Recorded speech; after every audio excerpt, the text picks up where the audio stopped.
DRV news में आप सभी का स्वागत है। मैं हूं सैयद सलमान और आज हम बात एक ऐसे विषय पर करेंगे जिसका इंतज़ार महाराष्ट्र की जनता को काफ़ी दिनों से है। बात करने के लिए हमारे साथ हैं मशहूर RTI एक्टिविस्ट अनिल गलगली जी। अनिल जी, आपका बहुत बहुत स्वागत है। भूमिका में मैं कहना चाह रहा था अनिल जी कि लगभग 1.5 साल से ऊपर हो गए इस सरकार को और 12 लोगों को नॉमिनेट किया जाना था विधायक पद पर, जो जिसे राज्यपाल कहते हैं, और इस सरकार ने कुछ नाम भेजे थे। ये पिछले कई दिनों से चर्चा चल रही है इस पर। आपने उस पर RTI डाली थी। RTI के वक्त भी हम लोगों ने कार्यक्रम किया था और उसके बाद अपील में भी आप गए। तो ये पूरा मसला है क्या, और क्या होना चाहिए था, क्या नहीं हुआ और क्या होना है, इस पर बात कीजिए। मुख्यमंत्री उद्धव ठाकरे की सरकार ने 6 महीने पहले जो विधान परिषद जो राज्यपाल नामित सदस्य होते हैं, ऐसे 12 लोगों के नाम वो प्रस्तावित करते हैं। उसकी पूरी लिस्ट उन्होंने राज्यपाल महोदय के पास भेजी, लेकिन पिछले 6 महीनों से उस लिस्ट पर निर्णय नहीं लिया गया। नियम की बात करते हैं तो जो धारा 171(5) के तहत कला, विज्ञान, क्रीड़ा, साहित्य और समाज सेवा, इस क्षेत्र से 5 लोग चुने जाने चाहिए। और जो मुख्यमंत्री उद्धव ठाकरे की सरकार ने जो लिस्ट भेजी है, उस पर राज्यपाल को निर्णय देकर ताबड़तोब उसे मंजूरी अगर देते थे तो निश्चित तौर पर विधान परिषद में 12 नए चेहरे अपने तरीके से काम करते हैं। तो इस तरीके से जब भी मुख्यमंत्री के ओर से लिस्ट भेजी जाती है तो राज्यपाल उस लिस्ट को मानता है और उस मानने के बाद उसे मंजूरी देकर एक नोटिफिकेशन जारी करके उन लोगों को विधायक का दर्जा दिया जाता है। लेकिन पिछले 6 महीने से उस लिस्ट पर किसी भी तरह का निर्णय नहीं हुआ। हमने जब RTI का एप्लीकेशन किया तब सबसे पहले हमको बताया गया था कि इस तरह की कोई लिस्ट उनके पास उपलब्ध नहीं है। कल की बात है, जब हमने इसकी अपील दायर की थी तो सुनवाई में ये अभी क्लियर किया गया कि लिस्ट माननीय राज्यपाल के पास ही है। जब वो निर्णय लेंगे तब आपको जानकारी दी जाएगी। अनिल जी, ये होना क्या चाहिए था? क्या इसके पीछे ऐसा नहीं है कि केंद्र द्वारा स्थापित राज्यपाल और उनकी भले ही कही जाती हो कि मेरी सरकार जब कार्रवाई के दौरान विधानमंडल के, लेकिन सरकार तो महाविकास आघाड़ी की है, तो महाविकास आघाड़ी के साथ केंद्र के नेताओं की रस्साकशी जग जाहिर है। तो क्या इस लिस्ट को रोके जाने के पीछे राजनीतिक मंशा है? देखिए कि महाविकास आघाड़ी की उद्धव ठाकरे सरकार और राज्यपाल, इनमें संवाद की कमी है। कई दिनों से इनमें जो एक प्रकार की जो रिश्तों में जो एक प्रकार की गर्माहट थी और वो रिश्ते काफ़ी तौर पर वादग्रस्त भी हुए थे। तो निश्चित तौर पर जब संवाद अच्छा होगा तो इस तरह के छोटे छोटे इश्यूज़ पर मैटर सॉल्व हो सकता है।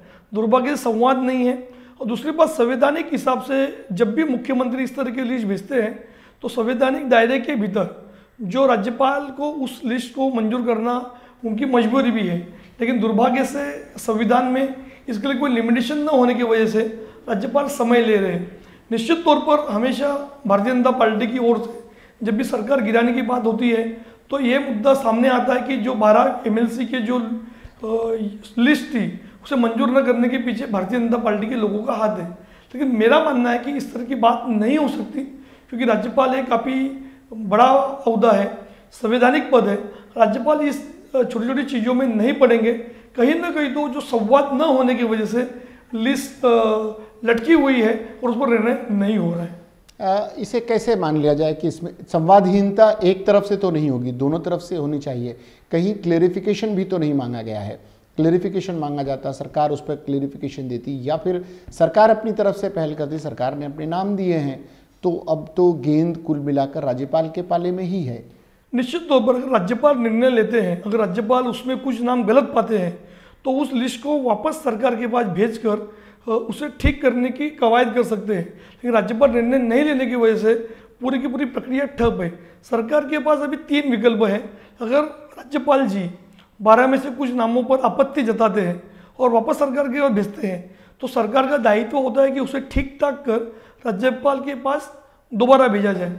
अगर निर्णय नहीं लेते हैं तो भी सरकार के पास और 2 विकल्प है कि वो इसके खिलाफ राष्ट्रपति के पास राज्यपाल की शिकायत दर्ज करे कि इस तरह के संवैधानिक काम में वो अड़चने पैदा कर रहे हैं और उसे नहीं कर रहे हैं। तीसरा विकल्प सरकार के पास ये है कि राज्य सरकार की ओर से सुप्रीम कोर्ट में पिटीशन दायर हो सकती है कि राज्यपाल संविधान के खिलाफ काम कर रहे हैं, लेकिन उसे इस चीज़ को कोर्ट में प्रूव करना पड़ेगा। ऐसे 3 विकल्प भी सरकार के पास है।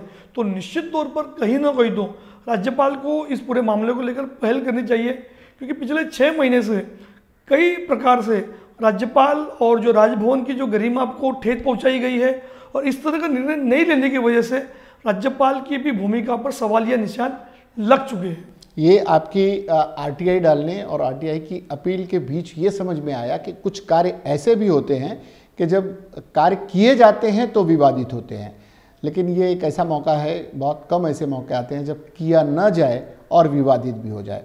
12, 1 नहीं, 2 नहीं, 1 दर्जन विधायकों की नियुक्ति का मामला है जिन्हें राज्यपाल द्वारा नियुक्त किया जाना है। एक सरकार की तरफ से 12 नामों की सूची गई है, उस पर हो सकता है कि राज्यपाल की तरफ से आपत्ति आए। अनिल जी का ये मानना है कि उसे क्लियरिफिकेशन भी सरकार को राज्यपाल को सरकार से मांग लेना चाहिए, और न दे तो इसे इस सूची को रोकने का काम किया जाना चाहिए। इस विषय पर चलते चलते अनिल जी कुछ और कहना चाहेंगे? निश्चित तौर पर, क्योंकि जो संवादहीनता के चलते राज्यपाल और सरकार में जो विवाद चल रहा है उसका खामियाजा चाहे आम जनता हो या जो हमारी असेंबली को भी भुगतना पड़ रहा है। कहीं ना कहीं तो दोनों पक्षों को एकत्र आकर बैठना चाहिए। बीच के दिनों में जब मुख्यमंत्री उद्धव ठाकरे, अजित पवार और अशोक चौहान के साथ दिल्ली गए थे, तो माननीय जो प्रधानमंत्री नरेंद्र मोदी जी थे उनके पास भी इस पूरे विषय को लेकर चर्चा हुई थी, लेकिन एक मामला प्रधानमंत्री का न होने की वजह से अब सरकार को राष्ट्रपति के पास भी शिकायत करने का विकल्प है कि इस तरह की चीज़ें हैं। यानी आने वाले दिनों में ये सब भी देखने को मिल सकता है निश्चित तौर पर। और दूसरी और एक इम्पोर्टेंट बात यह है कि मामला भी कोर्ट में भी है। एक याचिका भी इस पूरे मामले को लेकर दायर हो चुकी है, और पिछले दिनों कोर्ट ने याचिकाकर्ता को एक सहूलियत दी थी कि आप राज्यपाल के प्रधान सचिव को पार्टी बनाए, लेकिन दुर्भाग्य से कल जब सुनवाई हुई तो उस याचिकाकर्ता ने राज्यपाल और उनके जो प्रधान सचिव को पार्टी नहीं बनाने की वजह से और एक नया बखेड़ा खड़ा हुआ है। और कल सरकार की ओर से भी यही बात पर फोर्स किया गया कि वो क्यों नहीं प्रतिवादी बना रहे, तो कोर्ट ने भी यही कहा कि आप याचिकाकर्ता पर दबाव नहीं बना सकते। कहीं ना कहीं तो कोर्ट में भी मामला भी पेचीदा बनता इसलिए जा रहा है क्योंकि याचिकाकर्ता राज्यपाल और राजभवन को या उनके जो सचिव को प्रतिवादी नहीं बना रहा है। तो यानी कहीं ना कहीं तो संविधान में जो नियम है, संविधान ने जो अधिकार दिए हैं, विधान परिषद की जो हमारे पास जो गठन हुआ है, और उसमें राज्यपाल नामित जो सदस्यों के चयन का मामला है, अगर इसे सुलझाया नहीं जाता है तो निश्चित तौर पर आने वाले दिनों में एक संकट की तरह हमें हमेशा डसता रहेगा, और एक मलाल भी रहेगा कि जो संविधान के अधिकार होने के बावजूद भी 12 लोग पिछले 6 महीने से उस पद के लिए नियुक्त नहीं किए गए। ये अनिल जी का मानना है कि ये एक अफसोसनाक स्थिति है महाराष्ट्र के लिए कि 12 लोगों के नाम 6 महीने से रुके हुए हैं। आने वाले दिनों में इस पर क्या निर्णय होता है, अनिल जी से पूरी तरह से फॉलो कर रहे हैं, लगातार इस पर आरटीआई डाल रहे हैं, आरटीआई की अपील में गए हैं, अपील से आए हुए जवाब के आगे भी उनकी जाने की तैयारी है।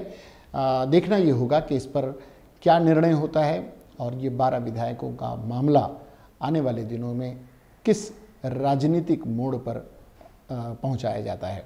फिलहाल अनिल जी आप आए, आपने चर्चा में हिस्सा लिया और एक बेहतरीन समीक्षा आपने की, इसके लिए हम आपका बहुत बहुत धन्यवाद। ये थे अनिल गलगली जी जिन्होंने 12 विधायकों के चयन का मामला राज्यपाल द्वारा नामित सदस्यों के मामले को पूरी तरह से फॉलो कर रखा है। अपील में गए हैं, अपील के बाद के जवाब के बाद से लगातार उनके पास इस जानकारी के लिए लगातार लोग संपर्क में हैं। देखते हैं आने वाले दिनों में सरकार इस पर क्या निर्णय लेती है और इस पर क्या आने वाले दिनों में और भी राजनीतिक घटनाक्रम बढ़ते हैं। इस मामले पर लगातार हम आपको अपडेट देते रहेंगे। फिलहाल के लिए हम आपको बताना चाहेंगे कि आपको भी इस विषय पर कुछ कहना हो तो ज़रूर हमारे चैनल को सब्सक्राइब करते हुए, लाइक करते हुए और उस पर अपने कमेंट बॉक्स में जाकर आप कमेंट कर सकते हैं। हम इन बातों को सरकार के पास, राज्यपाल महोदय के पास और अनिल गलगली जी के पहुँचाने का प्रयास करेंगे। फिलहाल DRB न्यूज़ को सैयद सलमान के साथ दीजिए इजाज़त। इसके बाद भी खबरों का और कार्यक्रमों का सिलसिला जारी रहेगा। देखते रहिए हमारे साथ। DRV news. जय हिंद।